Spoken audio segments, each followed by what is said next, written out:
dimulai Mbak? Apa ya, tunggu ada dari ini dulu. Ada musik pembukanya biasanya.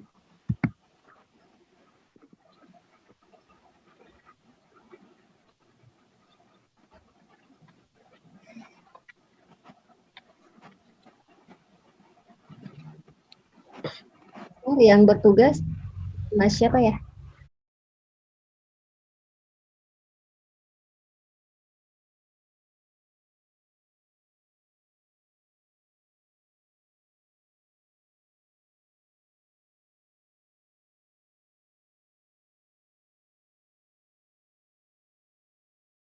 Dengan menyebut nama Allah yang Maha Pengasih lagi Maha Penyayang, orang-orang yang beriman kepada Al-Quran yang diturunkan kepadamu Muhammad dan kitab-kitab yang telah diturunkan sebelum engkau, dan mereka yakin akan adanya akhirat, merekalah yang mendapat petunjuk dari Tuhannya, dan mereka itulah orang-orang yang beruntung.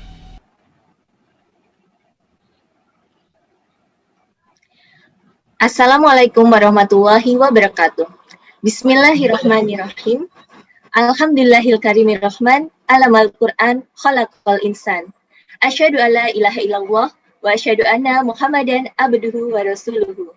Subhanaka la ilma lana illa ma 'allamtana innaka antal alimul hakim.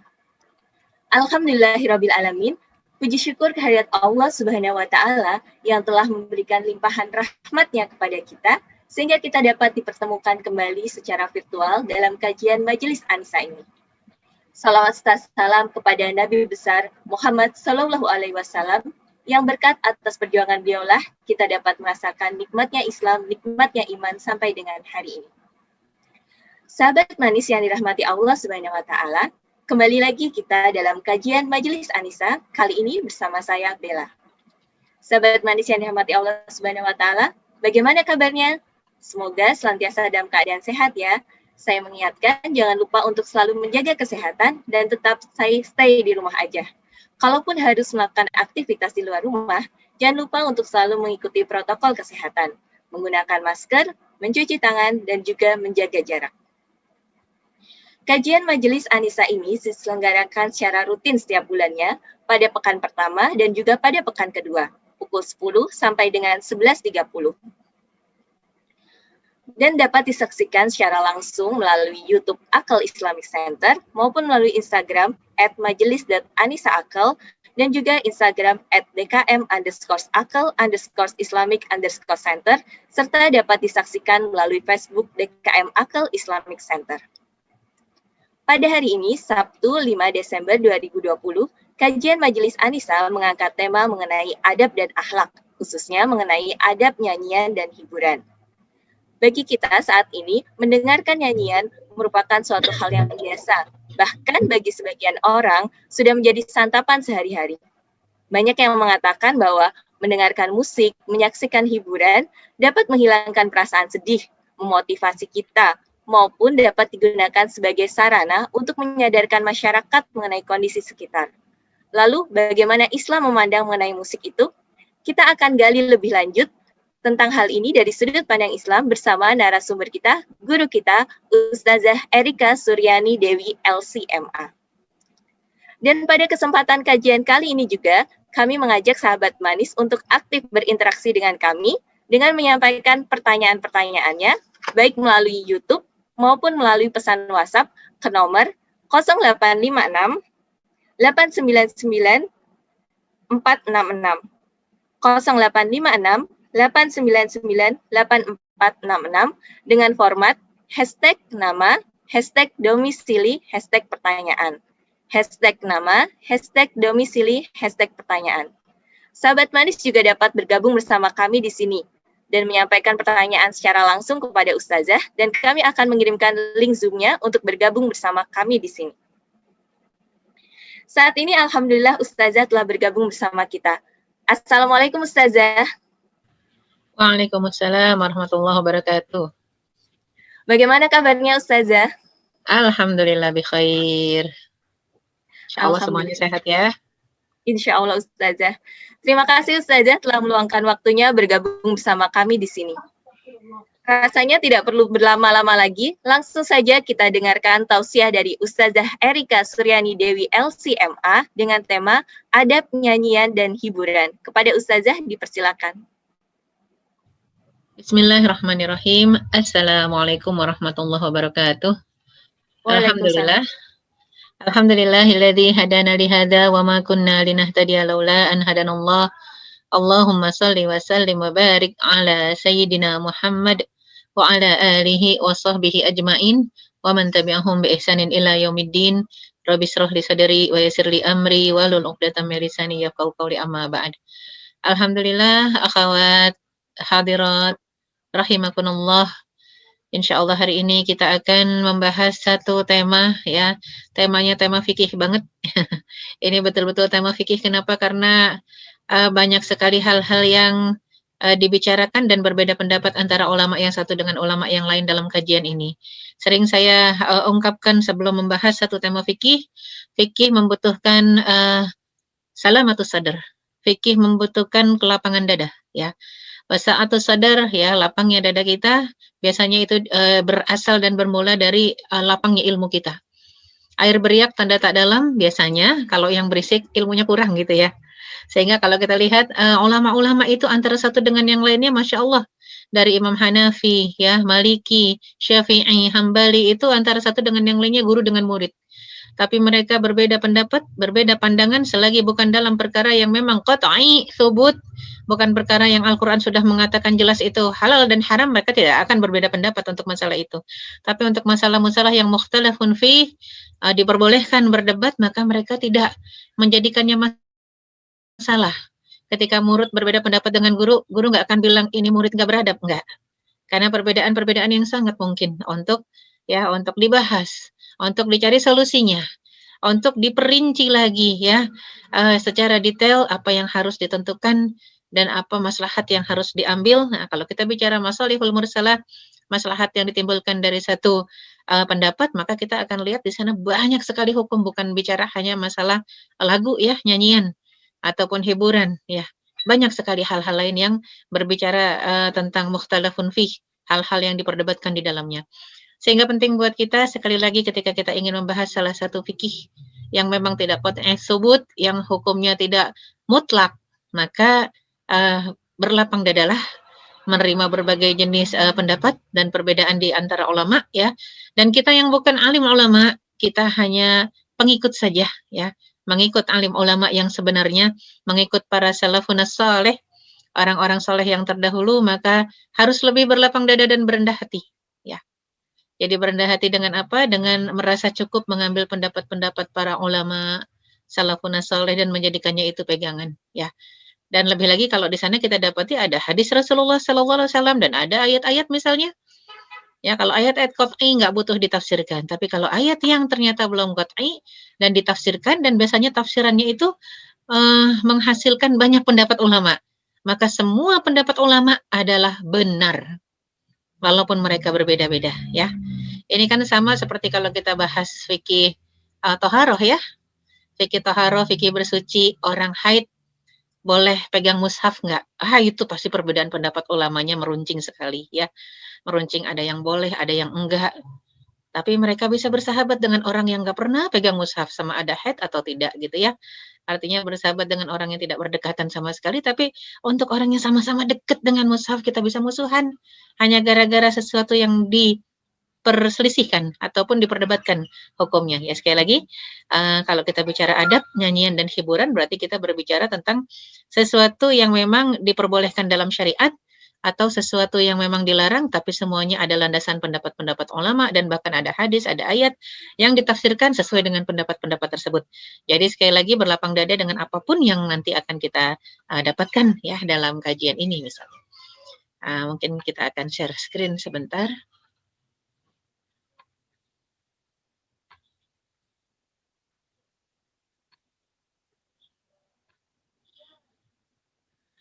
Ya. Allah kalau kita bicara adab, nyanyian dan hiburan di dalam syariat Islam ya. Al-aslu fil asya'il ibahah. Sebenarnya hukum asal dari segala sesuatu adalah mubah. Mubah artinya boleh ya, selagi selagi belum ada hukum syar'i yang mengharamkannya. Jadi kalau ada sesuatu yang belum ada hukum syar'inya, haramnya, maka pada asalnya segala sesuatu itu dibolehkan di dalam syariat. Nanti kalau disebutkan kecuali, nah itu berarti sudah ada masalihul mursalah. Ada hukum yang berdasarkan kepada maslahat, ya. Dan yang namanya syariat ditegakkan itu untuk maslahat umat. Makanya kenapa disebutkan ada maqasidus syariah, ya, tujuan ditegakkannya syariat itu dari menjaga agama, menjaga nyawa, menjaga akal, menjaga harta, menjaga kehormatan. Khamsu maqasid, ada 5 ya tujuan ditegakkannya syariah, itu semuanya tujuannya untuk menjaga. Jadi kalau salah satu dari tujuan itu terhilang gitu ya, tergadaikan, berarti tidak tegak syariat di sana. Maka penting buat kita untuk berhati-hati ya, mengambil pendapat pun begitu, tapi sekali lagi ketika itu pendapat-pendapat ulama maka insya Allah betul semua ya, dan kita boleh mengambilnya. Hukum asal dari segala sesuatu adalah mubah selagi belum ada hukum syar'i yang mengharamkannya. Maka bisa kita lihat pendapatnya Ibnu Taimiyah rahimahullah, ya, anna kullama 'alal ardi min manafi', sesungguhnya apapun yang ada di muka bumi ini dari jenis-jenis manfaat ya, wa mastakhlasul insan minha, dan manusia boleh memanfaatkannya, fal intifa'u bihi mubah, maka memanfaatkannya itu diperbolehkan. Ya, kita langsung ke terjemahannya ya. Maka memanfaatkannya itu dibolehkan malam yarid fihi nassun syar'i, selagi memang belum ada hukum ya, hukum dari syariat yang menjelaskan larangannya. Maka segala sesuatu di atas muka bumi ini yang bisa dimanfaatkan, silakan dimanfaatkan. Ini berlaku untuk segala hal, selagi belum ada nas atau dalil yang menjelaskan keharamannya. Pengecualian dari pendapat ulama al-aslu fil asya'il ibahah, segala sesuatu itu dasarnya adalah boleh kecuali yang diharamkan. Pengecualiannya ada dalam 2 hal, 2 perkara ya.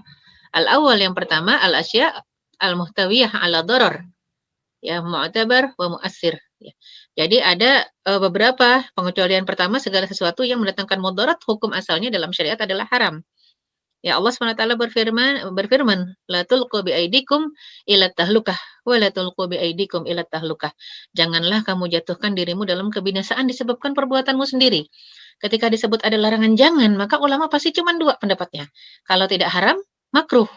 Tapi pasti lebih dekat ke haram. Contohnya apa? Ini yang masih jadi ikhtilaf, padahal jadi hobi bagi sebagian besar masyarakat Indonesia yang laki-laki terutama. Perempuan juga ada yang nggak lepas dari ini. Wala tulqu bi aidikum ila tahlukah, rokok. Ya. Itu kan pendapatnya paling ringan makruh. Ya, yang berat jelas. Al-Baqarah 195 menggambarkan segala sesuatu yang akhirnya membawa kepada kebinasaan, maka hukumnya haram. Entah yang binasa diri sendiri atau entah orang lain ya. Maka haramlah yang paling mayoritas. Ada yang minoritas pendapatnya makruh. Ada yang bilang rokok mubah, nggak ada. Karena landasannya ini, gitu ya. Apa hakikat makruh? Makruh itu dibenci Allah. Ada orang yang mengatakan yang penting kan nggak haram, nggak dosa, cuman dibenci doang. Adakah orang yang ingin dibenci oleh Allah? Harusnya secara normal nggak ada ya. Tapi kebanyakan kita masih mengatakan nggak apa-apa, cuman dibenci doang gitu ya. Itu yang pertama. Nah, kemudian pengecualian kedua dari al-aslu fi kulli asya'il mubahah, itu asal hukum makan daging sembelihan haram. Semua daging sembelihan haram kecuali terpenuhi syarat-syarat yang menghalalkannya.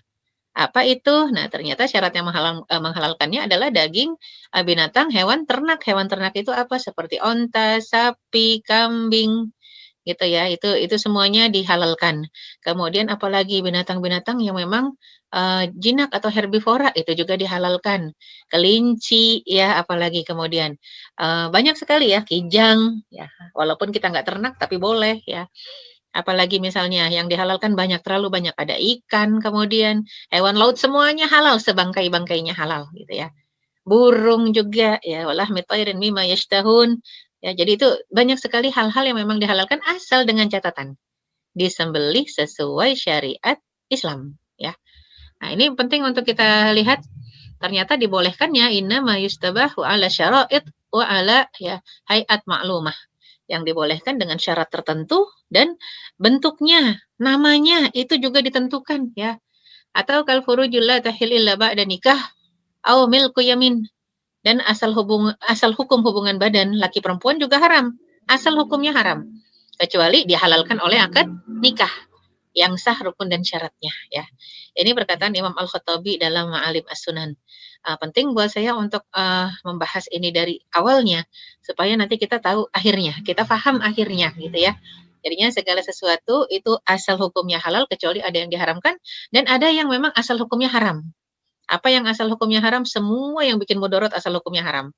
Ya, kecuali yang nanti kemudian dibolehkan gitu ya. Dalam apa? Dalam kondisi-kondisi darurat. Ya, misalnya asal hukumnya yang memabukkan haram semua, yang memabukkan haram, khamar haram. Tapi kok kadang-kadang ada yang ibahah dibolehkan? Iya. Contohnya dalam operasi. Bukan dalam tindak penyembuhan ya, nggak ada yang Allah jadikan obat berasal dari khamr, nggak ada. Tapi kalau untuk menghilangkan rasa sakit, itu bukan obat ya, cuman penghilang gejala saja. Maka dibolehkan dalam operasi. Adakah yang operasi ketika operasi tidak pakai anestesi? Nggak ada. Semua operasi pasti pakai anestesi. Bukankah anestesi itu khamar, alkohol, darurat? Karena iman kita tidak setingkat para sahabat. Ya, yang rasa sakit akan hilang ketika khusyuk.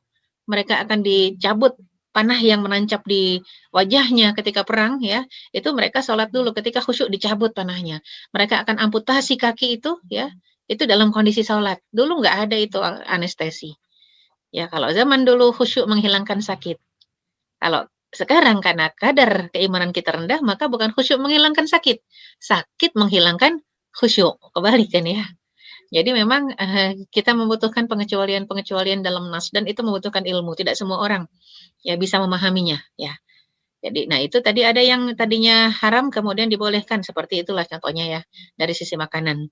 Ya ada khamr juga itu sisi minuman dan kalau makanan semua daging sembelihan asalnya haram dan semua hubungan badan laki perempuan haram asalnya kecuali nah ada pengecualian pada akhirnya yang sudah dihalalkan dengan apa kalimat ya akad nikah yang sah ya. Nah, kemudian kalau kita bicara alat musik itu banyak sekali ya. Ada yang ditabuh, ada yang ditiup, ada yang dipetik, ada yang di apa aja pokoknya jenisnya alat musik ya. Alat musik itu berbagai bentuk ternyata di sekeliling kita sekarang. Ya, kemudian ada sabda Rasulullah Sallallahu Alaihi Wasallam bisa kita lihat la yakunanna min ummati aqwamun yastahilluna al-hur wal harir wal khamr wal ma'azif. Sungguh akan ada sebagian dari umatku yang kelak di akhir zaman maksudnya menghalalkan zina, menghalalkan sutra, menghalalkan minuman keras dan menghalalkan ma'azif. Ma'azif ini alat-alat musik yang pakai orkestra yang nyanyi perempuan. Itu ma'azif ya. Jadi nggak semua nanti main pukul rata semua alat musik. Oh tidak, bahkan Rasul sering mengatakan kepada sahabat-sahabatnya yang namanya nikah itu i'lanun nikah wadribu 'alaiha biddufuf.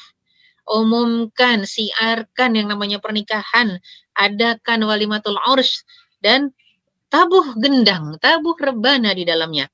Ya, wadribu 'alaiha biddufuf. Gendang, rebana di dalam pernikahan itu harus ditabuh. Itulah pembeda antara yang hak dengan batil. Ya, pembeda antara yang halal dengan haram, ya. Kalau pernikahan yang diam-diam, sembunyi-sembunyi, jangan-jangan ada yang haram, ya. Jangan-jangan ada yang disembunyikan gitu kan ya. Kalau diam-diam dirahasiakan. Tapi kalau ini halal, ya kenapa harus dirahasiakan? Kalau halal, kenapa malu? Maka umumkan gitu ya. Itu bukankah dufuf, genderang, rebana, pokoknya semua jenis yang ditabuh. Makanya kalau kita udah bilang yang ditabuh, apa yang ditabuh selain genderang, rebana? Banyak sih yang ditabuh ya. Ada ember, ada juga mungkin yang menabuhnya pakai alat, itu diperbolehkan. Kalau yang menabuh pakai alat berarti drum ya, ada drum, ada apa lagi. Mungkin gong juga termasuk ya. Jadi intinya semua yang dipukul, alat musik pukul, itu dibolehkan dalam apa? Dalam walimatul ursh, dalam pernikahan. Menandakan tidak semua dilarang. Makanya yang disebut ma'azif di sini, alat-alat musik yang orkestra, yang apa yang di dalamnya ada penyanyi wanitanya, ya. Ini di masa dulu ketika disebut ma'azif memang alat-alat musik yang digunakan sebagai iringan penyanyi wanita yang menyanyikan ya, ditonton oleh orang banyak. Orang-orang siapa yang nonton? Orang jahiliyah yang jelas ya. Makanya kenapa layakunan nanti sungguh-sungguh akan ada kata Rasulullah. Di akhir zaman di masa Rasul nggak ada yang kayak begini ya. Menghalalkan zina, sutra, minuman keras sudah. Alat-alat musik segala jenis sudah. Sutra juga begitu. Sekarang laki perempuan udah nggak mikir lagi kan. Seharusnya kan laki-laki tidak boleh memakai sutra. Yang memakainya di dunia tidak akan memakainya di akhirat alias nggak akan masuk surga. Ya, jadi sutra itu perhiasan yang boleh dipakai oleh wanita. Dari umatku kata Rasulullah. Tapi kalau untuk yang laki-laki nggak boleh. Sutra emas. Tapi coba sekarang. Laki-laki pakai cincin emas, laki-laki pakai baju sutra, ya. Dan menghalalkan zina. Zina sekarang sudah jadi pekerjaan, ya. Apa? Pekerjaan apa? Bahkan disebutkan sebagai pekerja seks komersial gitu ya. Jadinya memang sudah jadi pekerjaan dan diakui eksistensinya. Na'udzubillah. Nah, pada saat inilah makanya kiamat itu mungkin tegak kapan saja ketika kita diam melihat hal-hal yang seperti ini ya. Makanya kenapa Rasulullah SAW dulu mengatakan nanti kelak akan ada. Karena zaman Rasul begitu syariat Islam datang ini semua diharamkan. Ya, kecuali tadi alat musik tabuh ya, tidak ada yang diharamkan. Nah, kemudian juga Rasulullah SAW mengatakan ini lam anha. Jadi kalau tadi kita mengatakan aduh suara-suara berarti ada yang dilarang dong yang namanya suara ya, nggak semua kata Rasul dilarang. Bahkan suara tangisan meratapan kan memang dilarang. Tapi Rasul juga nggak melarang ya suara tangisan yang karena kesedihan, intinya bukan meratap ya. Ini lam anha anil buka. Saya tidak pernah melarang kalian menangis, tidak pernah melarang tangisan, walakin ninahaitu an sautain ahmaqain fajirain. Namun yang aku larang adalah dua suara bodoh dan maksiat. Artinya kalau cuma nangis, sedih, ditinggal mati, normal. Tapi jangan ada kalimat atau kata-kata yang sifatnya ratapan. Menyesali takdir gitu ya. Jangan sampai walakin ninahaitu an sautain ahmaqain fajirain. Aku larang dua suara bodoh yang isinya kemaksiatan kata Rasulullah sallallahu alaihi wasallam. Apa itu? Yang pertama sautun inda naghmati lahwin wa la'ibin wa mazamir syaitan. Yang suara pertama adalah suara di saat nyanyian sia-sia untuk membunuh waktu, ya dikerjakan dalam permainan-permainan dan senandung-senandung syaitan. Kayak gimana senandung syaitan, ya? Enggak terpaku kepada tidak terpaku kepada alat musik ya. Dari mana berasal alat musiknya? Tidak. Tapi senandung syaitan bisa jadi tanpa alat musik. Tapi syair-syair yang isinya menggambarkan kepada satu hal yang haram, ya. Kecintaan kepada syahwat, ya, kecintaan kepada orang yang tidak halal dicintai, ya, kerinduan kepada, aduh, pengennya berduaan sama orang yang haram berduaan dengannya, itu namanya mazamir syaiton, ya, ditambah lagi juga, ditambah diiringi dengan musik-musik, wah itu mazamir betul-betul, ya, ataupun juga adat-adat jahiliyah zaman dulu, adat-adat jahiliyah seperti apa? Ya, yang namanya orang-orang jahiliyah dulu ketika tawaf indal baiti illa muka'an wa tasfiyah. Jadinya tawafnya sambil tepuk tangan, sambil siul-siul. Makanya kenapa sebisa mungkin sih menghindar dari tepuk tangan gitu ya. Walaupun tidak dalam kondisi tawaf sambil telanjang. Dulu kan orang Arab jahiliyah tawaf sambil telanjang di seputar Ka'bah. Begitu datangnya Islam, tawaf ada pakaiannya, ada aturannya, ada pakaian ihramnya. Ya, kemudian kita nggak tepuk tangan di sekeliling Ka'bah dan tidak bersiul-siul. Makanya sampai ulama sebagian besar mengatakan untuk menghindari ya menghindari apa jatuh ke dalam mengikut atau tasyabuh, ya, mengikut atau menyerupai orang Arab jahiliyah dulu, dilarang tepuk tangan dengan siul-siul, itu asal mulanya. Tapi kalau sekarang kan kita pikirkan tepuk tangan kita bukan buat ini kok, tepuk tangan kita bukan untuk dalam kondisi ibadah, tepuk tangan karena seneng gitu ya. Atau kalaupun siul-siul mungkin kita manggil hewan kita, sweet-sweet gitu ya. Cuman coba lihat siul-siul. Kadang-kadang ada mungkin sekelompok pemuda iseng ketika melihat seorang wanita lewat di depannya, ingin mengganggu dan menggoda wanita tadi, coba apa yang dikerjakan? Kalau nggak mengganggu pakai fisik, pakai siulan kadang kan. Sweet-sweet gitu ya. Ya itu dia. Padahal ternyata dulu orang-orang Arab jahiliyah itu memang pekerjaannya illa muka'an wa tasfiyah. Ya, siul-siul dengan tepuk tangan gitu. Itu yang sebisa mungkin sih kalau kita seneng girang gembirang ya nggak usah girang gembira tepuk tangan, coba takbir aja deh, Allahu Akbar, lebih bagus mungkin ya. Subhanallah ya, atau Masya Allah, atau Allahumma sholli ala Muhammad, lebih bagus, lebih indah. Ya, cuman kan kebanyakan kita juga ketika berbahagia meledak sekali itu bukan untuk tujuan-tujuan yang syar'i. Ya, mendengar ada berita yang syahid, takbir gitu kan ya. Teman rata-rata kan kalau tepuk tangan untuk apa? Untuk dunia biasanya, sukses dunia. Ya, tepuk tangan. Coba kalau ada ternyata sukses sudah menghafal 30 juz. Jarang juga yang tepuk tangan sih sebenarnya. mungkin dia akan mengatakan Masya Allah, Subhanallah. Kalau orang Arab punya kebiasaan zagrid. Saya nggak tahu kalau orang Indonesia tahu zagrid enggak ya. Yang suaranya meningkat tinggi itu. Itu mereka mengekspresikan kebahagiaannya. Tapi itu juga adat ya, adat yang bisa ditempatkan pada tempatnya saja. Sama lah seperti tepuk tangan di Indonesia. Kalau kita mungkin habis tepuk tangan langsung takbir, Allahu Akbar, oke ya. Nggak masalah karena tidak ada rincian tentang keharamannya, tapi penting untuk menghindarkan keseringannya. Kenapa? Karena itu adat jahiliyah ketika tawaf sambil bertelanjang badan gitu ya. Nah ini satu hal. Tapi yang jelas intinya kalau kita lihat ya, tadi juga sampai disebutkan masalah alat musik ternyata untuk penampilan-penampilan tertentu dalam kondisi ada walimatul urus terutama ya, ada pesta pernikahan dipersilahkan dengan batasan. Batasannya adalah sebisa mungkin jangan perempuan yang nyanyi gitu ya. Jangan wanita yang menyanyi di depan orang banyak, sebisa mungkin jangan. Nah, jadi Rasul mengatakan yang aku larang adalah suara nyanyian yang sia-sia, membunuh waktu hanya untuk having fun saja, pengen senang-senang aja, senang-senang gitu ya. Nggak ada alasannya ketika untuk senang-senang, senang karena ada berita bayi yang lahir, senang karena ada berita berita pernikahan, itu beda. Tapi ini nggak lagi pengen aja, habis waktu pengen dengerin musik daripada nggak ngapa-ngapain, itu salah. Karena ketika daripada nggak ngapa-ngapain, mendingan mending ibadah. Wa ma khalaqtul jinna wal insa illa liya'budun. Tidaklah aku ciptakan jin dan manusia kecuali untuk tujuan ibadah. Ya, nanti ada pengecualiannya nih ya. Jadi nggak saklek, ada pengecualiannya. Kecuali yang kita dengerin mungkin nasyid yang bikin kita ingat Allah, bikin kita nangisin dosa-dosa, itu boleh didengar ya. Nah, kemudian permainan senandung-senandung setan harus dijauhi serta suara ratapan ketika terjadi musibah. Dengan latam wujuh, menampar-nampar wajah, merobek syakul juyub, merobek-robek baju gitu ya, dan rinnatu syaiton, jeritan syaiton. Jadi adab jahiliyah orang Arab juga begitu ya, kalau misalnya ada kematian itu mereka menjerit. Jeritnya itu dari gang, ujung gang ya, misalnya rumahnya di tengah, itu dari ujung gang sana sudah menjerit. Karena yang pernah tinggal di Arab mungkin ngerti, yang pernah tinggal di negara Timur Tengah. Itu dari ujung gang itu mereka perempuan-perempuan sudah menyiapkan baju-baju yang udah lapuk, udah amoh gitu ya, yang gampang dikoyak. Itu dari ujung gang itu sudah jambak-jambakin kerudungnya, kadang sampai ditarik sampai kebuka gitu ya. Hijabnya itu sambil robek-robek baju luar ya. Jadi mereka pakai baju 2 lapis, baju luarnya dirobek, jerit-jerit, makanya disebut syaqu juyub, ngerobek ini yang kantong. Habis itu menjerit sekencang-kencangnya. Dan kalau nggak dibuat begitu, katanya tidak sayang kepada mayit. Jadi bukti sayangnya ekspresinya begitu. Kalau si mayit ternyata di situ nggak ada keluarganya, mereka akan membayar, mengupah, menyewa wanita-wanita yang suka jerit. Ya, wanita yang memang yang pekerjaannya khusus untuk disewa untuk menangisi mayat, penangis mayat. Itu diharamkan ya.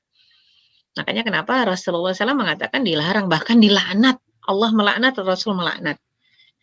Nah, kemudian juga kita lihat surat Luqman ayat 6. Ini kebanyakan mufassir menafsirkan tentang musik. Wa minan nasi may yashtari lahwal hadithi liyudilla an sabilillah bighairi ilmin wa yattakhidhaha huzwa ulaika lahum adzabun muhin. Dan di antara manusia ada orang yang mempergunakan kata-katanya yang tidak berguna untuk menyesatkan manusia dari jalan Allah tanpa ilmu pengetahuan. Artinya dia nggak tahu landasannya apa. Dan menjadikan jalan Allah itu olok-olokan, malah dihina-hina ya. Mereka itu akan memperoleh azab yang menghinakan. Ulaika lahum adzabun muhin. Mereka akan mendapatkan azab ketika menghina ayat-ayat Allah, jelas ya, mengolok-olok ayat-ayat Allah, jelas akan diazab oleh Allah Subhanahu wa taala. Allah sangat murka ketika firman-Nya dihina, diolok-olok apalagi. Nah, kebanyakan para sahabat mengartikan ya firman Allah tadi dalam surat Luqman ayat 6. Abdullah bin Mas'ud radhiyallahu anhu, salah satu sahabat senior ya dari Nabi Muhammad sallallahu alaihi wasallam, berkata ketika ditanya tentang maksud ayat ini, maka beliau menjawab itu adalah alat musik, seraya beliau bersumpah dan mengulangi perkataannya sebanyak 3 kali. Demi Allah ya, gitunya. Itu alat musik, itu alat musik, itu alat musik. Artinya kadang-kadang orang-orang akhirnya melecehkan firman Allah, lebih cenderung kepada nyanyian ya. Atau dalam satu waktu yang sama firman Allahnya dijadikan nyanyian gitu ya. Dijadikan nyanyian, tapi bukan tujuan untuk memuliakan, tujuannya untuk menghinakan. Ada juga yang tujuannya untuk menghinakan. Itu tidak boleh, jelas ya. Adapun yang tujuannya untuk memuliakan, nggak masalah ya. Dan begitu juga dengan sahabat Abdullah bin Abbas radhiyallahu anhu yang didoakan Rasulullah SAW agar Allah memberikannya kelebihan kepada beliau dalam mentafsirkan Al-Quran sehingga dapat julukan Turjumanul Quran, yang biasa mentafsirkan, menerjemahkan Al-Quran. Bahwasanya Abdullah bin Abbas pun, Ibnu Abbas ini rata-rata seringnya dipanggilnya Ibnu ya, karena nama depannya Abdullah semua. Ibnu Zubair, Ibnu Mas'ud, Ibnu Abbas, Ibnu Umar, nama depannya itu Abdullah, jadi dipanggilnya langsung Ibnu aja, karena kalau cuma dipanggil Abdullah, nengok semua gitu ya. Jadinya ini Abdullah bin Abbas luar biasa, beliau juga mengatakan ayat tersebut berkenaan ya, turun berkenaan dengan lagu atau nyanyian ya.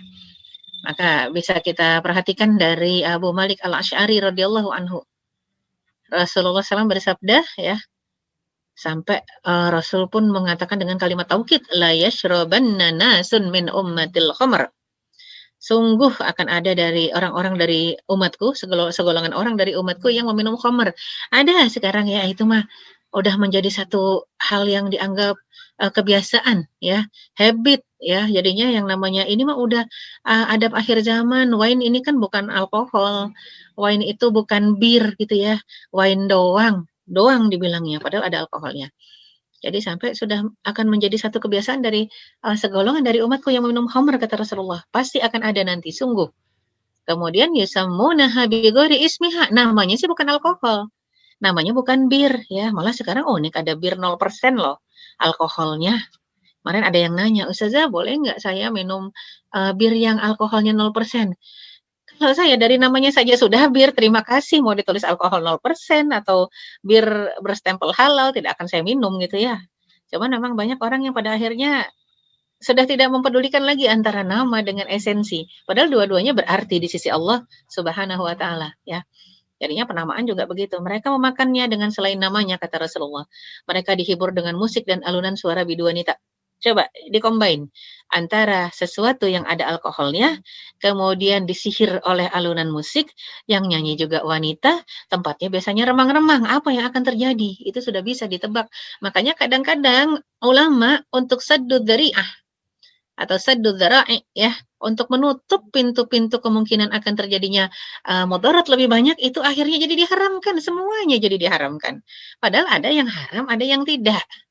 Tapi karena untuk kehati-hatian pada akhirnya kalau ulama biasanya itu mengharamkan semuanya pintu masuk sana. Saddud dzari'ah. Jadi ada yang cukup strict ya, ada juga yang cukup memudahkan. Udahlah kan bukan alkohol, silakan. Atau yang bagus yang mana? Khairul umur awsatuha ya. Cari ulama-ulama yang memang ada di pertengahan, yang wasaton, yang betul-betul di tengah. Di tengah ini bukan yang abu-abu ya. Di tengah ini artinya apa? Tidak ekstrim kanan, tidak ekstrim kiri. Di tengah yang betul-betul ya menempatkan segala sesuatu pada posisinya. I'adilu huwa aqrabu littaqwa. Adillah, karena adil itu lebih dekat kepada ketakwaan. Tidak menzolimi siapapun, itu yang namanya adil ya.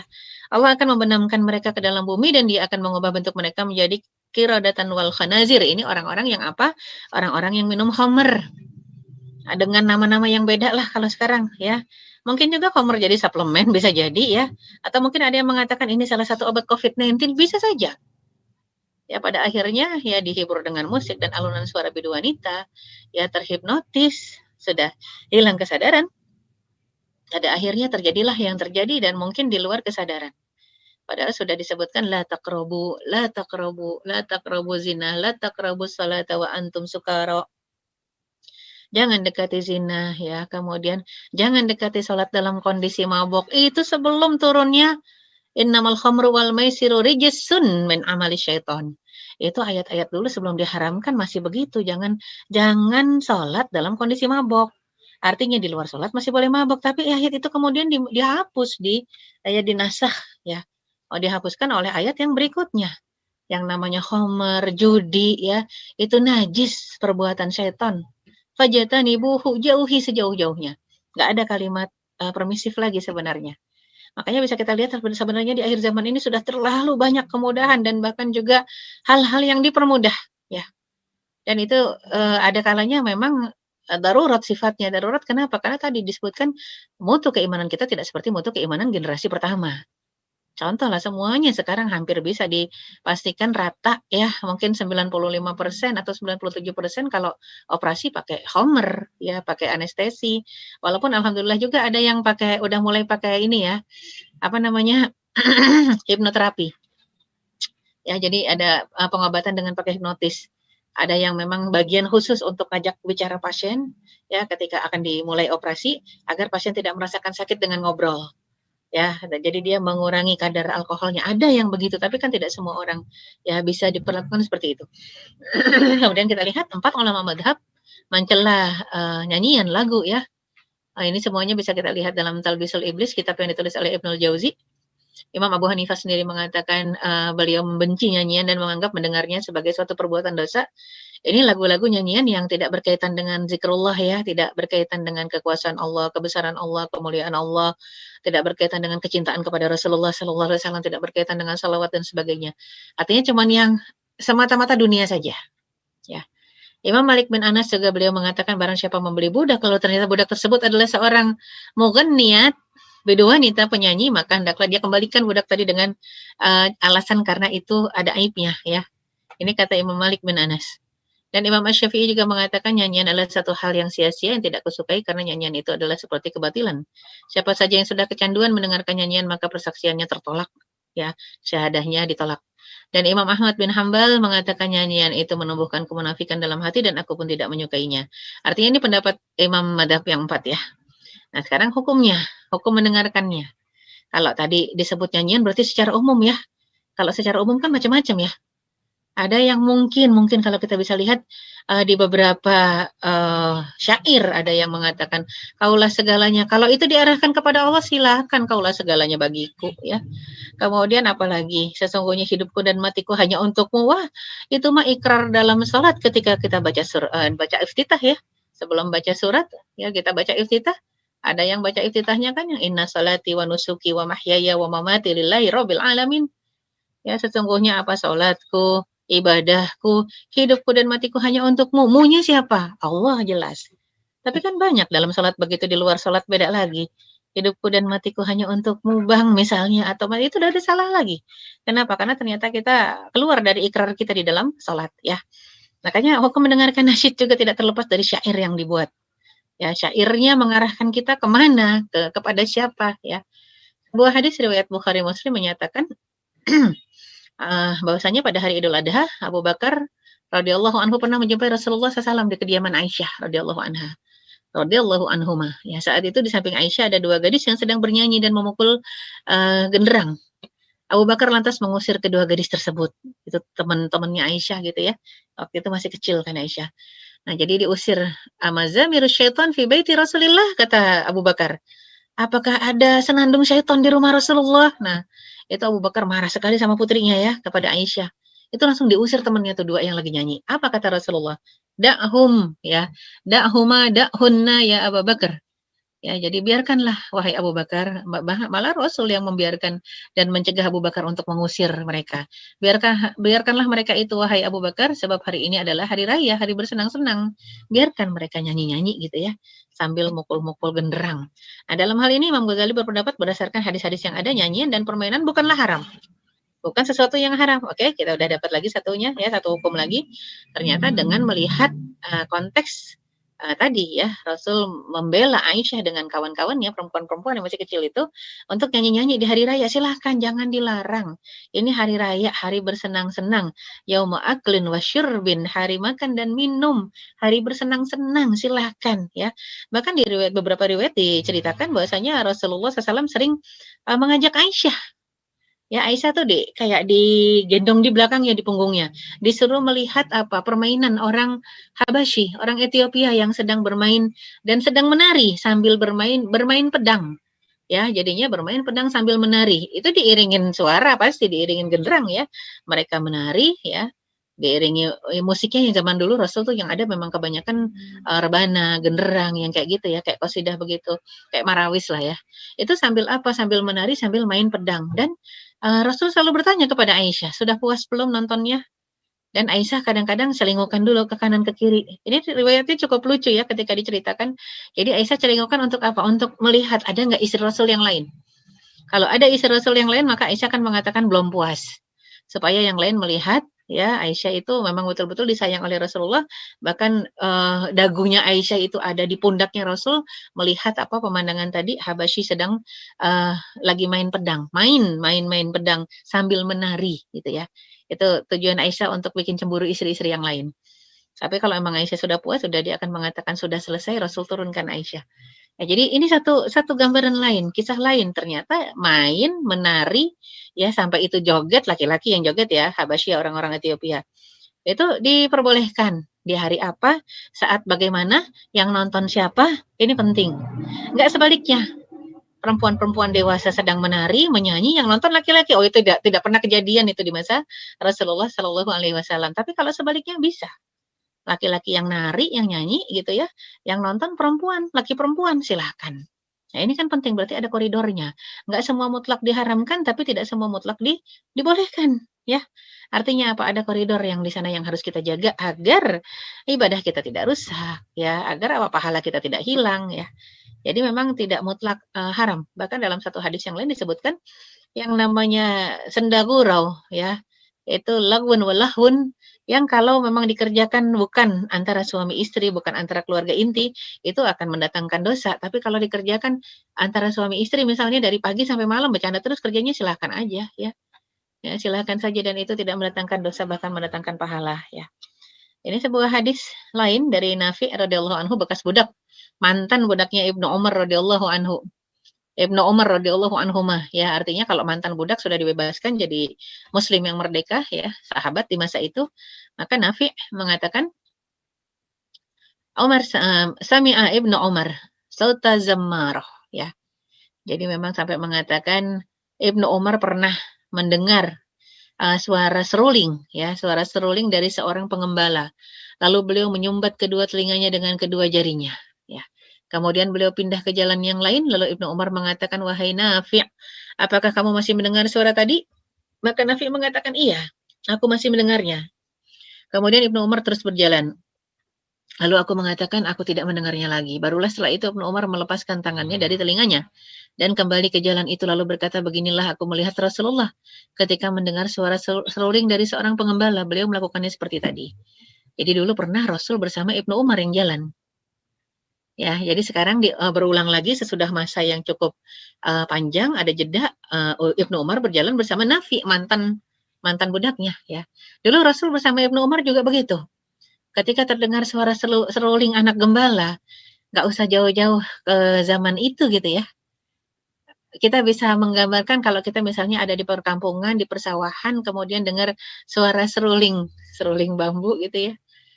Dari saung-saung di persawahan, apa rasanya? Pasti bukan cuma sekedar mendayu, seperti menghipnotis, sepertinya kita pengen leyeh-leyeh, duduk-duduk saja, setengah tidur di atas saung-saung, sambil mendengarkan suara gemericik sungai, ataupun air, mata air, dan di tengah sawah, itu luar biasa. Nah, untuk seorang Rasul nggak boleh lalai begitu, makanya Rasul langsung tutup telinga, sambil mengatakan kepada Ibnu Umar, wahai Ibnu Umar, ayo kita menjauh, tolong dengar, hilang nggak suaranya? Kalau sudah hilang, kabarkan. Dari sinilah ulama mengistinbatkan, yang mengambil dalil. Kalau memang haram mutlak, kenapa Rasul membolehkan Ibnu Umar waktu itu mendengar? Tolong dengarkan, kalau sudah nggak kedengeran, kasih kabar. Gitu ya. Rasul akan buka sumbat telinganya, jari yang menyumbat telinganya. Ya, jadi ternyata banyak ulama yang mengambil dalil itu sebagai sandaran tidak haram mutlak. Cuma sebagai seorang Rasul tidak mau terlena dengan suara seruling ya anak-anak gembala. Nah, Ibnu Umar di waktu lain dia juga ingin meniru Rasulullah. Sahabat itu luar biasa kalau disebut nyunah ya. Pengen mengikut semua yang Rasul kerjakan. Mereka menganggap apapun yang dikerjakan, yang dikatakan itu memang kalau diikuti sunnah. Sampai sebatuk-batuknya Rasul. Sampai cara jalannya Rasul. Itu semuanya ditiru. Cara masuk jambannya. Di jamban Rasul suka berdehem. Itu juga ditiru gitu ya. Semuanya, jadi apapun yang berasal dari Rasul ditiru. Makanya kenapa Ibnu Umar di waktu lain berjalan dengan mantan budaknya, Nafi juga mengatakan, wahai Nafi, aku dengar suara seruling seorang pengembala gitu ya. Makanya coba kasih tahu aku, masih terdengar nggak suara tadi? Kalau itu haram mutlak, Ibnu Umar akan mengatakan kepada Nafi, Nafi tutup telinga, ayo kita menjauh. Nggak pakai nanya lagi gitu ya. Itu makanya banyak dalil yang akhirnya diambil dari hadis-hadis ini menceritakan tidak mutlak haramnya. Ada kaidah yang mengikatnya sehingga kadang-kadang diperbolehkan. Dan Dr. Yusuf Al-Qaradawi, juga mencuplik hadis riwayat Bukhari dan Muslim yang menyatakan semua perbuatan itu sebenarnya disertai dengan niat. Innamal a'malu binniyat wa innamal likulli imri'in ma nawa, dan tiap-tiap orang akan Allah nilai tergantung dari apa yang diniatkan oleh hatinya, dalam hatinya ya.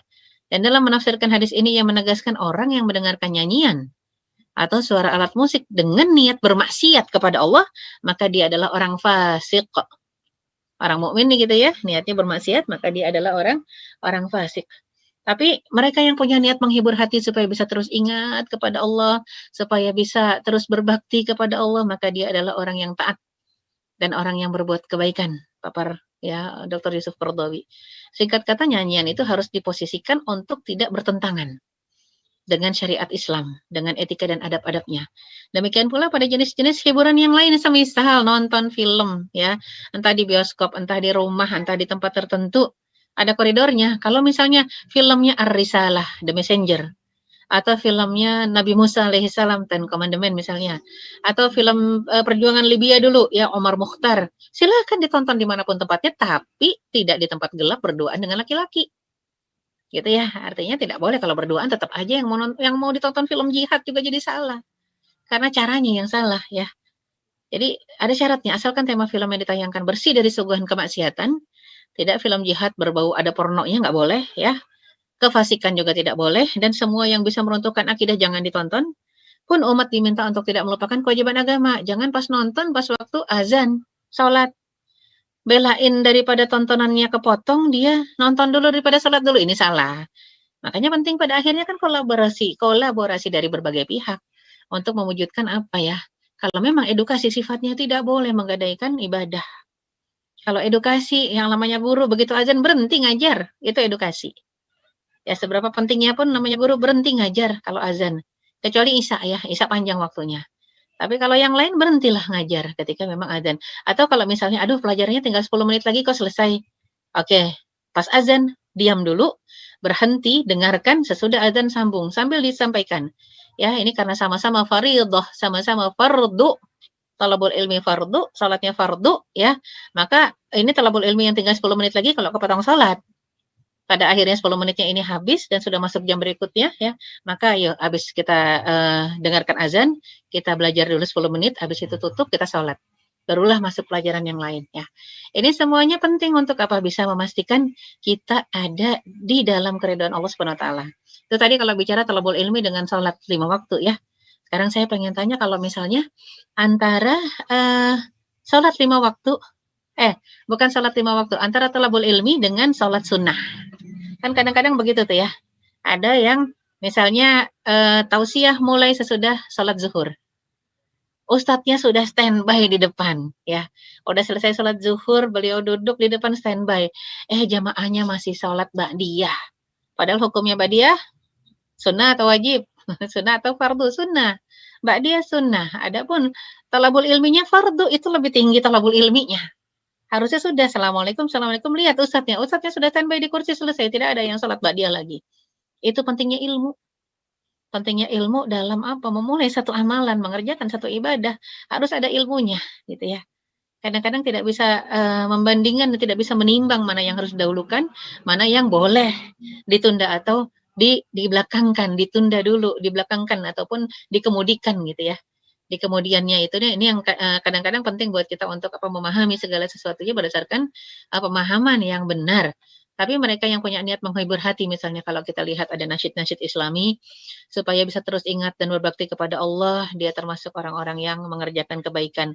Di antaranya juga film-film yang kita tonton ya, tema film harus bersih, dari kefasikan, umat juga diminta untuk tidak melupakan kewajiban agama seperti sholat 5 waktu dan tidak berbuat maksiat saat menonton di bioskop.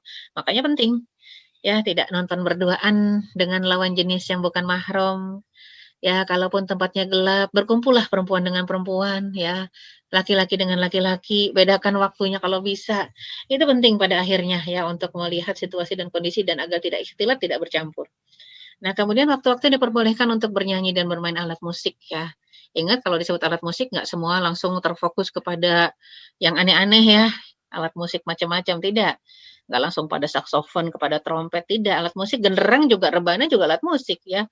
Dufuf itu yang namanya marawis juga alat musik. Makanya kita lihat dulu dalil-dalil yang berkaitan. Waktu-waktu yang diperbolehkan untuk bernyanyi, bernasyid, memainkan alat musik, bersenandung. Nomor satu ketika hari raya. Hal ini berdasarkan hadis diriwayatkan oleh istri Rasulullah, yaitu Ummul Mukminin Aisyah radhiyallahu anha. Beliau berkata kepada Abu Bakar ketika Abu Bakar masuk ke tempatku dan di dekatku ada 2 anak perempuan kecil dari wanita Ansor sedang bernyanyi tentang apa yang dikatakan oleh kaum Ansor pada masa perang Bu'as. Lalu aku berkata, keduanya bukanlah penyanyi. Lalu Abu Bakar berkata, amazamiru syaitan fi baiti Rasulillah? Apakah seruling syaitan ada di dalam rumah Rasulullah? Hal itu terjadi ketika hari raya. Kemudian Rasulullah SAW bersabda, wahai Abu Bakar, da'ahunna, ya biarkanlah mereka. Sesungguhnya setiap kaum memiliki hari raya dan ini adalah hari raya kita. Itu hadisnya Bukhari Muslim ya. Kemudian juga yang kedua ketika adanya walimatul ursh ataupun pernikahan. Hal ini berdasarkan hadis sahih juga yang diriwayatkan oleh Bukhari menceritakan tentang anak kecil yang menabuh rebana dan bernyanyi dalam acara pernikahannya Rubayyi binti Muawis. Pada waktu itu Rasulullah SAW tidak mengingkari adanya hal tersebut. Silahkan, nggak apa-apa ya, bernyanyi di depan pengantin perempuan, yang nyanyi anak kecil perempuan. Ya, kemudian kalau yang di tempat pengantin laki-laki ya silahkan yang nyanyi anak laki-laki gitu ya. Jadi kalau tempat perempuan yang nyanyi perempuan kecil dewasa boleh. Di tempat laki-laki yang nyanyi laki-laki kecil atau dewasa silahkan. Tempat terpisah, tidak bisa saling menonton. Ya khususnya kalau perempuan lebih terpisah lagi, lebih tertutup. Makanya mungkin kalau ada yang pernah mengikut acara-acara walimah kalau di negara-negara Arab, ya di negara Timur Tengah itu beda sekali dengan walimahnya kita. Kalau kita terbuka bercampur walaupun perempuannya rapat. Kalau di sana yang namanya undangan kalau sudah undangan perempuan di ruangan tertutup, itu sudah nggak ada lagi yang pakai pakaian tertutup ya, semuanya pakaiannya sudah terbuka. Kerudungnya dibuka, ditaruh. Ya, bajunya mereka dandan habis-habisan karena di luar kondisi itu, di luar ruangan itu mereka pakai cadar tutup rapat. Ya, jadi begitu masuk ruangan dibuka semua, ya dibuka semua bukan telanjang maksudnya, baju luarnya yang dibuka, ya pakaian dalamnya mahal-mahal ya. Mahal-mahal pakaian dalamnya, ada yang ketat, ada yang enggak, tapi sesama perempuan lah ya. Rambutnya terurai, cantiknya Masya Allah. Jangan dikira ngapain mereka di sana, apa duduk aja ngobrol makan, tidak. Bernyanyi, joget, tapi perempuan semua. Ya, semua yang ada dalam ruangan itu perempuan, setukang fotonya, kalaupun ada yang dibolehkan memoto, tapi rata-rata tidak dibolehkan untuk mengambil foto. Karena khawatir tersebar, karena itu mereka tidak dalam kondisi menutup aurat dengan hijab ya. Kemudian sampai cateringnya juga perempuan, semuanya pelayannya perempuan. Itu ruangan tertutup total bagi laki-laki, yang manapun juga. Ya, dan juga nanti kalau pengantin laki-lakinya akan masuk ke ruangan itu, semuanya tutup rapat lagi. Kecuali pengantin perempuan tentunya ya. Jadi dan juga nanti akan ada sesi pemotretan misalnya. Nah, itu pengantin perempuan kalau memang tidak pakai hijab maka yang ngambil gambarnya juga perempuan. Jadi ini kalau di Arab ya, di negara Timur Tengah, beda dengan kita. Makanya mereka kalau ngelihat kita menganggap kita yang termasuk bidin, kita yang sangat strict memegang agama. Karena perempuan pun kalau sudah pakai jilbab memang didandaninnya tertutup ya, tertutup semua rapat. Walaupun sih memang sayangnya laki-laki pun bisa melihat ya, bisa melihat cantiknya si wanita nih, cantiknya si perempuan yang jadi pengantin ini. Kalau di sana tidak. Kalau mau tampil cantik maka di ruangan khusus tertutup. Kalau ruangannya bergabung tertutup mereka semua, sewajah-wajahnya ditutup semua. Dan juga ketika pernikahan berdasarkan dari sebuah hadis bahwasanya beliau pernah bersabda pembeda antara yang halal dan haram dalam pernikahan adalah menabuh rebana dan suara-suara yang ramai, ya, yang riuh. Karena, nah ini dia dalilnya kalau di dalam Islam tidak ada nikah siri ya, nggak ada nikah sembunyi-sembunyi itu. Yang namanya nikah itu ya diiklan bukan siri. Tapi kalau misalnya, iya Ustazah, tapi kita nggak sempat mengadakan pesta. Tapi semua udah datang kok, ada saksi, ada wali, ada pokoknya rukun nikahnya lengkap, ada mahar ya, ada akad di satu tempat, ya, tamunya juga ada, tapi kita nggak rame-rame, nggak ada misalnya nggak ada suara nasyid, nggak ngundang banyak-banyak, cuma 50 orang, itu bukan siri. Ya, jadi kan kadang-kadang kita anggap siri yang karena belum dicatat misalnya ya di KUA, itu nggak siri, itu siri secara negara, tapi secara Islam tidak siri, itu sudah benar ya. Artinya lebih bagus, lebih banyak yang diumumkan. Bahkan Rasulullah SAW sendiri mengatakan kepada Abdurrahman bin Auf yang kaya ya, Abdurrahman ini salah seorang sahabat yang kaya yang bahkan disebutkan si tangan emas. Modal sesedikit apapun kalau di tangan Abdurrahman bisa berkembang biak ya. Maka Rasul selalu mengatakan kepada Abdurrahman, ya Abdurrahman aulim walau bisyatin. Adakan walimah walaupun memotong seekor kambing saja. Abdurrahman bisa motong 100 ekor kambing. Tapi waktu itu beliau agak malu untuk melaksanakan walimah karena beliau menikahi seorang janda. Agar janda tadi membantunya mengurus adik-adiknya yang wanita. Ya, dinikahilah seorang janda. Maka Rasul mengatakan, adakan walimah. Nggak perlu malu, justru adakan walimah walaupun hanya memotong seekor kambing. Ya, ini kita lihat. Jadi beberapa dalil tadi sudah kita dapatkan bahwa keadaan yang diperbolehkan ya untuk kita bernasyid, bernyanyi, bermain alat musik dan mengucapkan syair yang baik isinya, isi syairnya yang baik ya, itu khususnya ketika hari raya dan ketika peperangan. Untuk membangkitkan semangat pasukan, silahkan.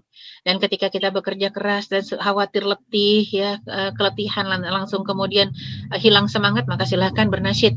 Dan saat adanya walimatul urs, pernikahan dan alat musik yang diperbolehkan, hanyalah duf ataupun yang dipukul yang hanya dimainkan oleh anak-anak wanita. Pada saat itu ya, kalau sekarang kan berkembang nggak cuma anak-anak wanita. Dan yang namanya dipukul kan semua dipukul, tidak selalu hanya rebana. Karena ada juga yang mengatakan dipukul sama dengan diketuk juga masuk ke dalam hitungan dipukul. Apa alat musik yang diketuk? Ada organ, ada piano, diketuk ya. Bahkan ada yang mengatakan kalau memang dipukul pakai tangan boleh, berarti gitar boleh, dipetik gitu ya. Wallahu a'lam.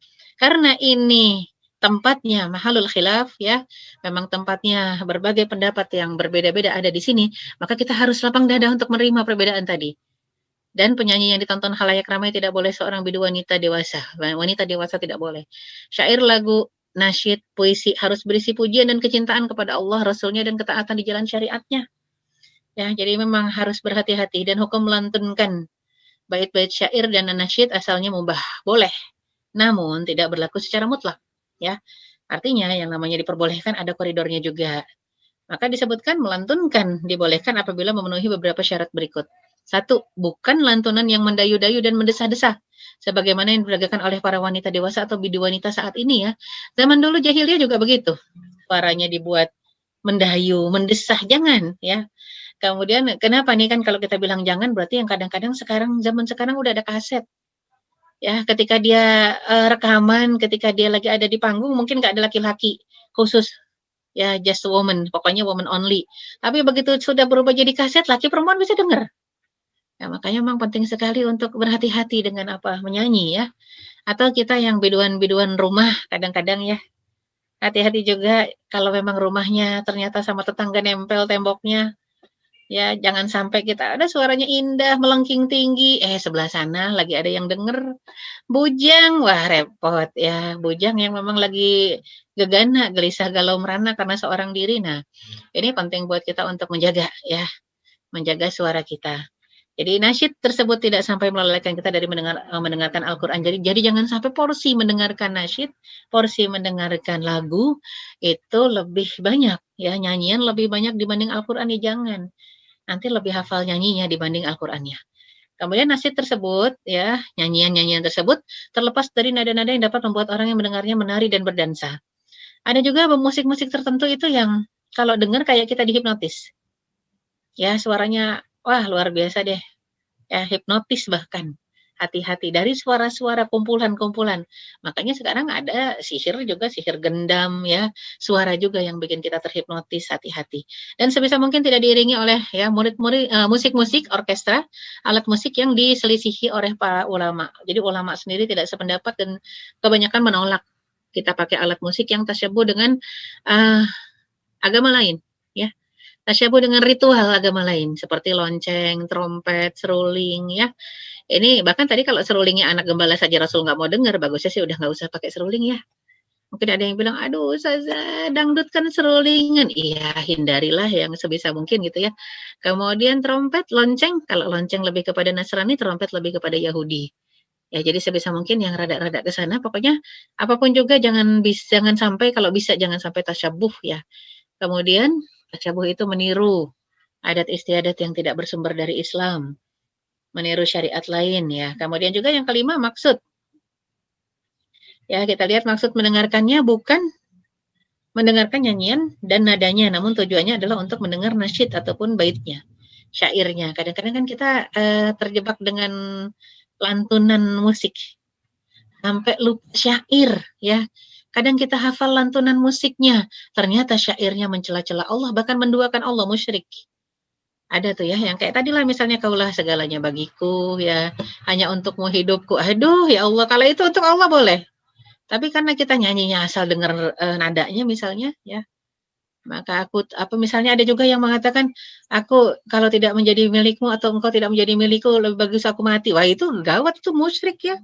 Musik dan udah banyaknya lagu-lagu yang kayak begitu yang kadang-kadang lebih parah, kita suka sama nadanya, kita nggak perhatian sama isinya, dan boleh jadi juga kita nggak tahu artinya. Karena lagu-lagu barat yang kita nggak bisa bahasanya, itu kita nyanyikan ternyata isinya kemusyrikan banyak sekali, hati-hati. Jadi penting untuk tahu artinya ya. Dan tadi sudah kita sempat bahas di tempat yang khusus diperbolehkan jika bidu wanita hanya dilihat oleh wanita saja. Di tempat-tempat perayaan acara khusus yang jelas, bukan di kamar mandi, di night club ya dan lain-lain yang terdapat ikhtilat di dalamnya. Yang ketujuh, diperbolehkannya bagi wanita untuk memukul rebana pada acara-acara yang penuh kegembiraan dan masyru'. Yang masyru' itu artinya yang disyariatkan seperti walimah, hari raya. Kalau wanita yang memukul rebana yang nonton wanita. Kalau wanita yang nyanyi maka yang nonton juga wanita, yang dengar wanita. Maksud nasyid ini yang ke-8 adalah untuk memberi dorongan semangat ketika keletihan atau ketika berjihad. Jadi bukan hanya untuk menghibur ya tamu ya. Kadang-kadang hanya untuk menghibur tamu, wah tamunya laki perempuan yang nasyid pakai jilbab tapi aduh bajunya mungkin hot, ketat suaranya. Wah, ini bahaya ya. Yang ke-9, tidak sampai melalaikan dari yang wajib atau melarang dari kewajiban. Justru harus menjadi pemicu semangat untuk mengingat Allah. Ingat kematian, semakin cinta pada Allah dan Rasul-Nya, rajin beribadah dan juga beramal soleh. Jadi kan ada yang nasyid-nasyid yang memicu kita untuk ingat Allah, ingat salat ya. Ada sejadah panjang terbentang ya. Itu kan juga bikin terus rindu Rasulullah. Rindu kami padamu ya Rasul. Itu benar-benar bisa bikin nangis kalau kita di dalam hati fokusnya ke Rasul bukan ke musik ya. Tapi kan ada yang memang terhipnotis dengan musiknya. Jadi sampai lupa isi kata-katanya juga syairnya. Dengar musik nangis aja. Ini bahaya nih. Ya bahaya, semuanya kan akan dihisap oleh Allah Subhanahu wa taala ya. Jadi intinya dari adab apa yang kita bahas tadi, ya adab nyanyian, hiburan harus dilihat kapan waktunya, dan namanya nyanyian dengan hiburan itu bukan satu yang pokok ya. Jadi bukan kebutuhan primer. Ini sekunder tersier. Jadi harus tahu pos-posnya kapan ya. Harus tahu kapan diperbolehkannya di dalam syariat, bukan kemudian setiap saat kita bernyanyi dan menghibur diri tapi tidak ya mengerjakan perintah Allah yang lain, terutama sholat tidak bisa dilalaikan sama sekali. Maka penting sekali ada waktunya. Kalaupun memang ini walimatul urs, ada kita panggil ya tim nasyid atau marawis, maka begitu dengar azan berhenti tolong. Apapun itu juga begitu dengar azan berhenti. Kalau mau masih ada, masih ada 3 nasyid lagi nanti sesudah sholat atau sesudah azan selesai ya. Kan kadang-kadang kalau walimah itu jam 1 selesai gitu ya. Oke lah, azan sekarang jam 12 misalnya. Berhentilah sebentar ketika azan. Sesudah itu mau nasyid lagi, oke jam 1 selesai acara sholat. Ya, dan paling bagus sih break aja dulu sholat, apalagi kalau ternyata selesai acaranya jam 2. Wah itu sholatnya udah kelamaan ditinggalkan kalau belum sholat jam 2 ya. Maka kemudian sholat saja dulu, kemudian mulai lagi acara hiburannya untuk menghibur pengantin. Makanya harusnya isinya juga isi-isi nasyid yang isinya tausiah tentang kewajiban ya kehidupan menikah ataupun bersuami istri. Wallahu a'lam bishawab, itu sekilas yang bisa kita bahas ya dari adab-adab Islam berkaitan dengan lagu, dengan nyanyian, dengan nasyid dan dengan hiburan. Wallahu a'lam bishawab, saya kembalikan ke hostnya. Ya, silakan. Terima kasih Ustazah atas materi yang telah disampaikan. Tentunya sahabat semua sudah tidak sabar untuk mengajukan pertanyaan. Namun sebelum kita beralih ke sesi tanya jawab, saya akan mengajak sahabat semua untuk ikut berkontribusi dalam dakwah Islam dengan menyisihkan sebagian dari hartanya dan menginfakkannya melalui nomor rekening BNI Syariah dengan nomor 60700111256. 60700111256 atas nama Yayasan Pusat Peradaban Islam. Selanjutnya, mari kita masuk ke sesi tanya jawab. Ustazah, saya bacakan pertanyaannya. Pertanyaan pertama, Ustazah. Ya, silakan. Ya. Ustazah, bagaimana hukumnya jika seorang muslimah yang berhijab mengikuti kontes menyanyi? Nah, hukumnya muslimah berhijab mengikuti kontes menyanyi. Jurinya siapa? Siapa yang mengadakan? Ya, kemudian kontesnya dalam rangka apa? Itu penting ya. Kalau misal kontes menyanyi dalam rangka Maulid Nabi, oke, barangkali ada gitu ya, perlombaan nyanyi dalam rangka Maulid Nabi. Nyanyinya nyanyi apa sih? Kan sekarang sampai sholawat juga dibilangnya nyanyi ya. Sholawatan, oke. Jurinya siapa? Ya, itu penting juga untuk diperhatikan. Apalagi muslimahnya umurnya berapa? Kalau emang ternyata muslimahnya sudah dewasa, jurinya laki-laki semua, nggak usah ikut deh. Ya, jadi yang jurinya juga perempuan. Jadi penting untuk diperhatikan ketika diadakan siapa yang nonton. Kalau yang nonton ternyata khalayak ramai dari Sabang sampai Merauke, laki perempuan jadi satu, bagusnya jangan. Ya. Cuma sekarang kan banyak tuh idol-idol lah, itu bukan ruangnya kita untuk menghakimi orang. Saya yakin mereka juga semua sudah paham, ya, sudah pernah dengar paling tidak, ya, tentang adanya perselisihan ini. Jadi apa yang diperselisihkan itu kan bicara di daerah yang memang tidak masuk subut ya, qat'i, dan juga kita bahkan bisa memasuk lagi ke dalam perangkat-perangkat yang lain. Perangkat yang lainnya apa? Kalau ternyata syair-syairnya saja tidak mengingatkan kepada Allah, itu sebenarnya sudah nggak perlu diperjuangkan.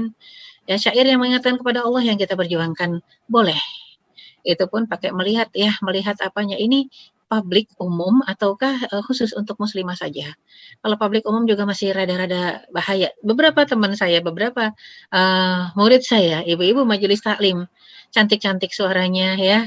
Itu udah rekaman berkali-kali tapi tidak dipublish secara umum. Kenapa? Karena ngerti ini masih dalam kawasan antara halal dengan haram ya. Mereka jadi jualnya kalangan sendiri. Ya walaupun mungkin saja kalangan sendiri temennya juga nanti suaminya bisa ikut dengar, bisa aja. Tapi kan paling tidak aman ya. Aman kenapa? Karena nggak lihat orangnya langsung. Itu kaset CD bentuknya, Masya Allah suara-suaranya.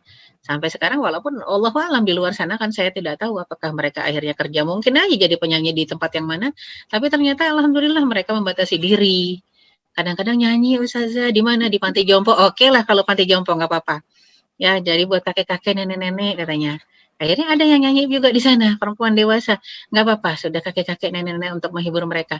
Karena memang asalnya mereka adalah penyanyi night club misalnya. Bukankah itu perjuangan untuk merubah dirinya dari satu lingkungan yang nggak bagus menjadi lingkungan yang lebih baik. Dan sekarang sudah berhijab semua. Tapi suara anugerah Allah ini nggak bisa dibohongin. Suaranya indah-indah ya. Kalau ngaji saja udah indah, begitu nyanyi ternyata Masya Allah. Ya, jadi indah. Nah, ini penting buat kita, artinya kalau pengen memberikan satu space buat mereka bergerak, kasih komunitasnya juga yang nontonnya juga secara syar'i jadi tidak salah cari yang perempuan.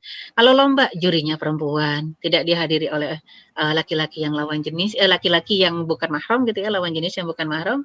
Kenapa? Karena memang penting buat kita untuk menjaga semua koridornya ya. Wallahu a'lam bishawab. Jazakallah Ustazah. Selanjutnya ada pertanyaan yang kedua. Assalamualaikum Ustazah, mau bertanya. Saya lupa tadi poin keberapa.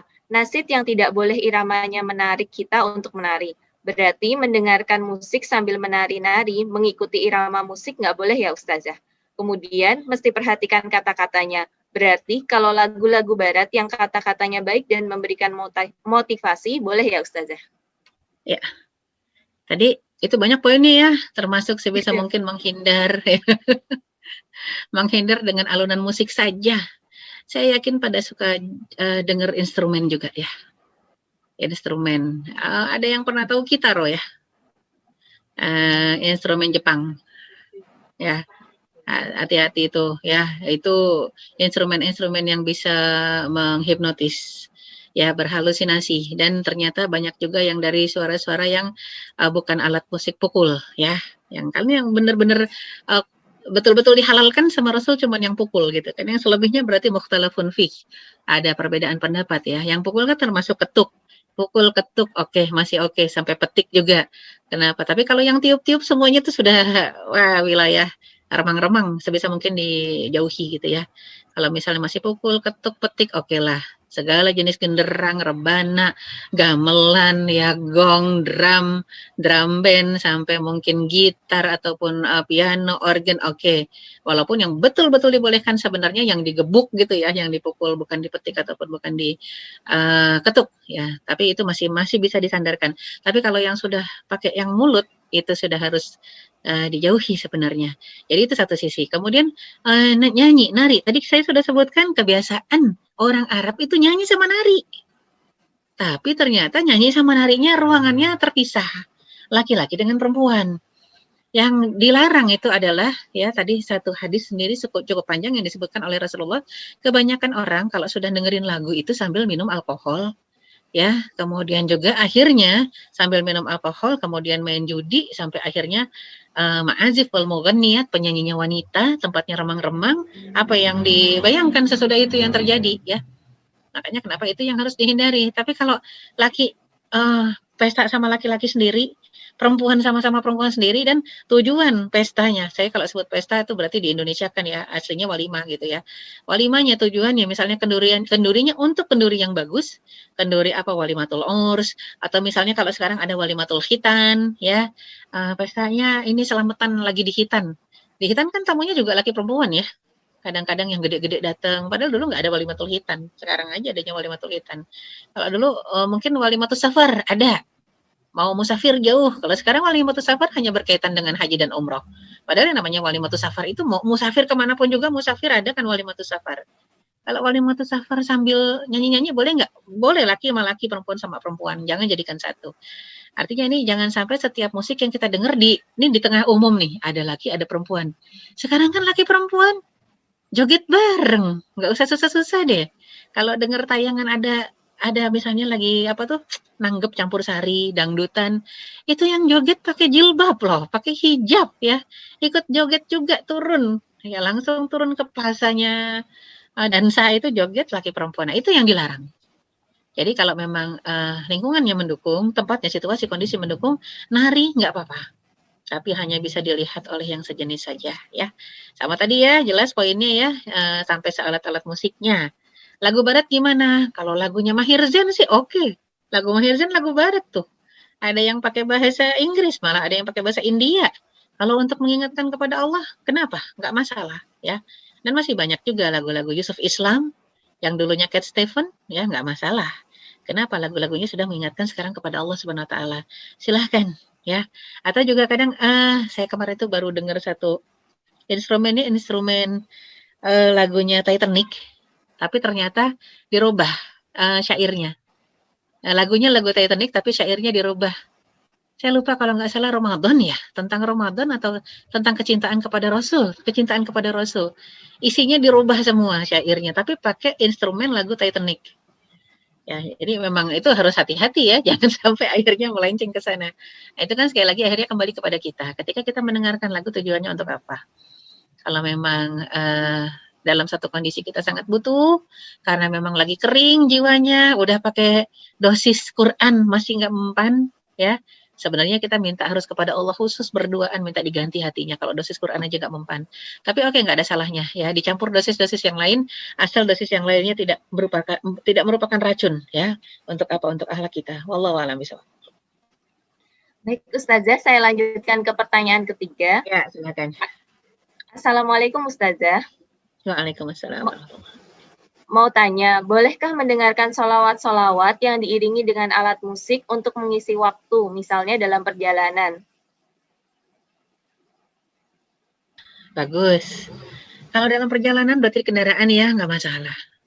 Yang saya suka miris itu sholawat dengan alat musik, dan alat musiknya bukan rebana, bukan marawis, alat musiknya organ di dalam masjid. Aduh, ya Allah, jangan deh. Di dalam masjid masukin alat musik gitu ya. Isinya sih sholawat, tapi organ masuk ke dalam masjid, piano masuk ke dalam masjid untuk mengiringi sholawat. Saya khawatir nanti jadi kayak gereja. Ya, jadi sebisa mungkin kalau memang darurat kepepet pengen sholawat di dalam masjid untuk acara misalnya ya, oke lah alat musik yang dibolehkan oleh Rasulullah saja. Rebana misalnya, marawis oke ya. Sebisa mungkin sih tidak di dalam kawasan buat sholat ya, sebisa mungkin.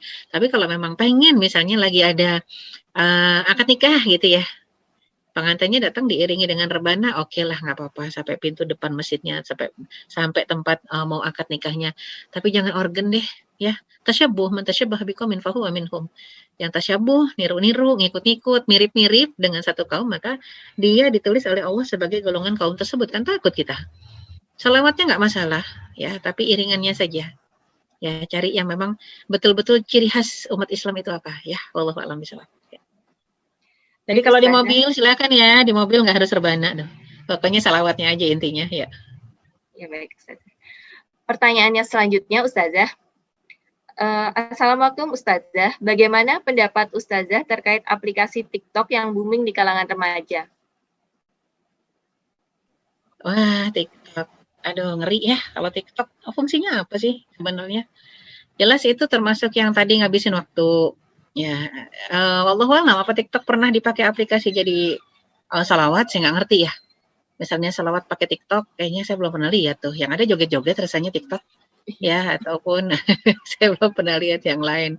Yang sering-sering nampak itu kan yang joget, yang buat iseng-iseng ya, niru-niru lagu, nyanyian-nyanyian yang semuanya sih nggak ada unsur ibadahnya ya. Dan jelas sekali ketika Allah mengatakan wa ma khalaqtul jinna wal insa illa liya'budun, tidaklah aku ciptakan jin dan manusia kecuali untuk tujuan menyembahku, ibadah. Maka jangan sampai ada satu perbuatan pun, satu ucapan pun, satu perkataan pun, satu tindakan pun yang keluar dari konsep ibadah. Jadi TikToknya digunakan buat apa? Kalau misal saya nggak ngerti, TikTok bisa dijadikan ajang itu tadi ya, mensyiarkan salawat, silahkan aja ya. Waduh, kenapa nih Lenovo-nya? Nggak tahu. Do you want to allow this application to make change your device? Keputus ya? Enggak, Ustazah, masih bisa. Kaget, saya pikir apa batu saya yang mati, enggak ternyata ya. Ya, jadi alhamdulillah kalau kita lihat, jadi lihat dulu ya fungsinya apa, tujuannya apa, caranya bagaimana. Fungsi, cara, tujuan. Kalau ternyata tiga-tiganya jelas, memang itu bisa dijadikan untuk sebagai sarana mensyiarkan agama Allah, silahkan. Tapi kalau ternyata hanya untuk main-main, hati-hati ya. La'ibun walahwun, nah ini yang akan dihisab di sisi Allah. Segala sesuatu yang terucap, terbuat ya dalam tindakan kita, dalam perkataan kita akan dihisab. Walaupun mungkin kita mengatakan main-main, malaikatnya cuma 2. Ya, serius dua-duanya, Raqib dan Atid. Jadi nggak ada yang malaikat ketiga mencatat perbuatan main-main, tidak. Jadi perbuatan main-main sekalipun kalau tidak dicatat Raqib sebagai pahala atau dicatat Atid sebagai dosa. Jadi penting untuk ditimbang ini kira-kira nyampenya kemana. Ya, Allahu a'lam bishawab. Baik, Ustazah. Masih ada pertanyaan lagi nih, Ustazah. Ya, silakan. Sekarang ini marak kontes-kontes seperti Duta Budaya, bahkan instansi-instansi pemerintah, BUMN, juga perguruan tinggi mengadakan kontes-kontes tersebut, semacam Abang None atau Putra-Putri Kampus. Apakah seperti ini dibolehkan? Karena saya melihat pesertanya banyak juga yang memakai hijab dan juga berhadiah umrah, Ustazah. Ya, jadi kontesnya bukan kontes dalam kondisi syiar agama, tapi hadiahnya yang merupakan syiar agama ya, ada umroh, ada macam-macam lah pokoknya. Ya, jadi ini yang penting untuk tadi saya sebutkan tujuannya apa, caranya gimana. Ya, yang namanya syar'i sesuai syariat itu bukan cuma sekedar niat dan bukan cuma sekedar hasil. Al-ghayah la tubarrirul wasilah. Di dalam Islam tujuan tidak boleh menghalalkan cara. Ya, misalnya caranya pakai kontes yang dinilai oleh seluruh manusia laki perempuan. Ya, menampilkan apa kecantikan, menampilkan kepintaran, kecerdasan. Tapi memang hadiahnya misalnya haji atau umroh gitu ya.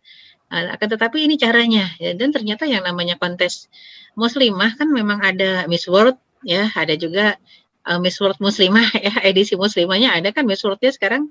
Ya, nah itu walaupun memang pakai baju yang terbuka, coba dilihat jalan urutannya, tata caranya.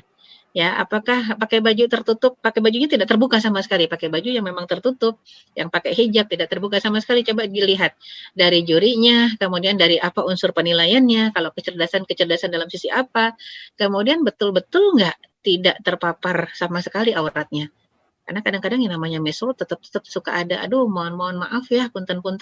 Sebenarnya nggak ada kaitannya Miss World yang nggak pakai hijab juga, kenapa harus diukur-ukur itu ukuran badannya?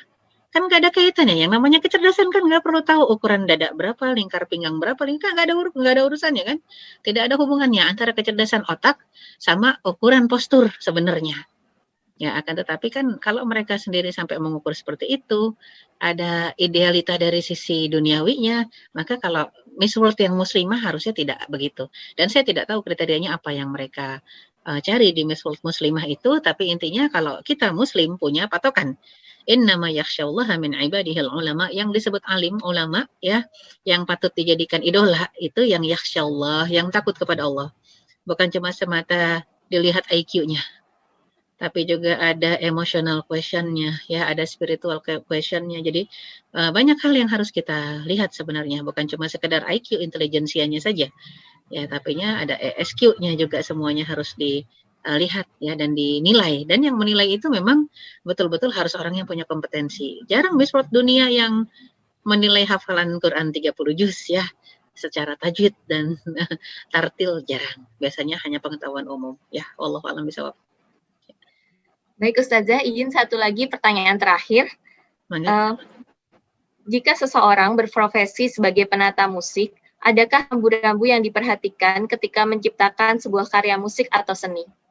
Ya, sama seperti yang tadi sudah kita bahas ya. Sebisa mungkin agar penata musik ini, pencipta lagu ini dapat karunia Allah, dapat keridhaan Allah, dapat pahala ya. Coba kalau musiknya didengar dapat pahala gitu ya. Saya masih sampai detik ini kalau dengerin syair-syairnya yang dilantunkan Mas Opik tuh masih ada beberapa yang bikin nangis. Karena ingat Allah, ingat dosa gitu ya, ingat itu kan Masya Allah coba. Bayangkan kalau banyak orang yang pada akhirnya ingat Allah, ingat dosa, ingat Rasul, ingat sholawat, kan pahala buat yang melantunkan, pahala buat yang buat syairnya, pahala juga buat yang tadi aransemen musiknya.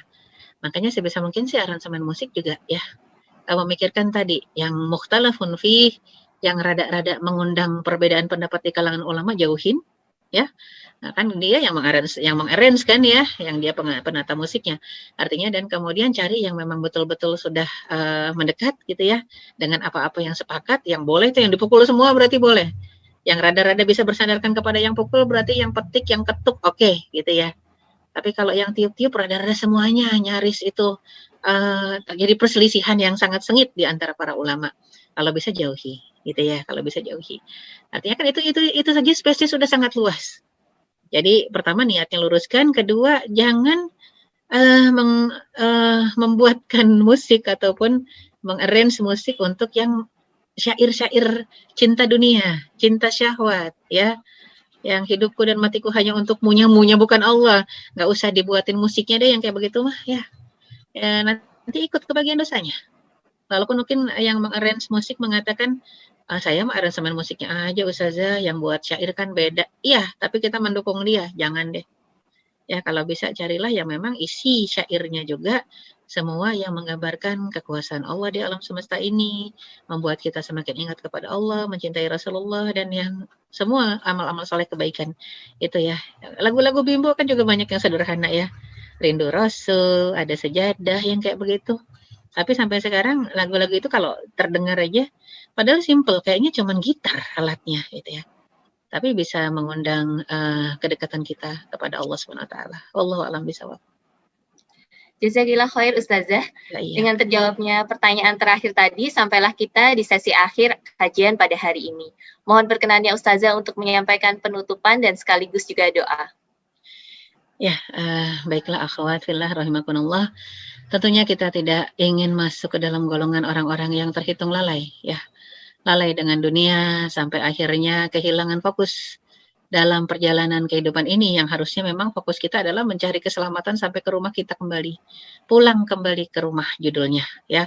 Pulang kembali ke rumah itu mana rumahnya, cuma satu alamatnya yang jelas yaitu surga. Jangan sampai salah alamat, apalagi alamat palsu, jangan ya. Pokoknya betul-betul hanya ke surga saja alamat kita, dan itu yang harus diperjuangkan habis-habisan. Apapun yang bisa kita kerjakan di atas dunia ini, kalaupun itu ada yang mengatakan lewat syair, oke, tapi semuanya yang mendatangkan keridhaan Allah Subhanahu wa taala. Dan terakhir sebelum saya tutup, bangsa Arab itu bangsa penyair. Ya, makanya asy'ara yattabi'uhumul ghawun ya. Kebanyakan penyair-penyair itu mengikuti hawa nafsu sampai muji-muji pemimpin padahal pemimpinnya zalim, dipuji-puji ya, atau muji-muji orang ahlul maksiat hanya untuk mendapatkan harta atau uang atau bayaran. Nah, alhamdulillah begitu mereka masuk Islam, para sahabat bersyair juga. tapi syairnya memuji Allah, syairnya juga memuji Rasulullah SAW.